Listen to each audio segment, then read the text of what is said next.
Abasi Kigozi nga nnyini essomero lya Vine ParaMedical School Kijjabwemi mu Masaka yakwatiddwa poliisi ng'eri wamu n'ekitongole ky'omu maka ga pulezidenti ekikola ku kulondoola empereeza y'abasawo mu malwaliro ki State House Health Monitoring Unit. Ono yakwatiddwa kuva mu Kampala nga kati akuumirwa ku poliisi e Masaka.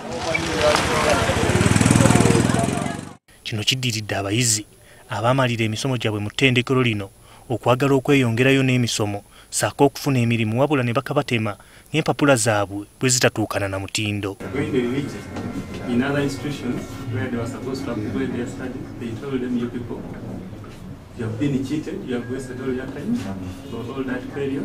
Waliwo provisional license eyamuweebwa nga yakusomesa abaana bano certificates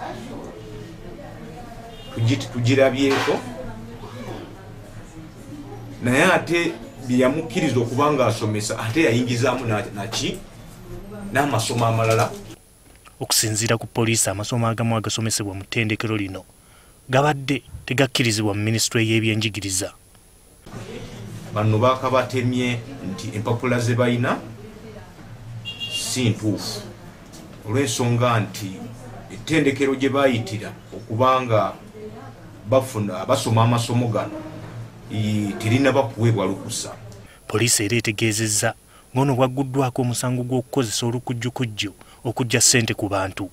Era nga wenjogerera bino agguddwako emisango egy'okujja ssente ku bayizi bano mu lukujjukujju nga babatendeka mu masomo ge batalina kutendekebwamu kuba tebannafuna lukusa lutendeka amasomo gano.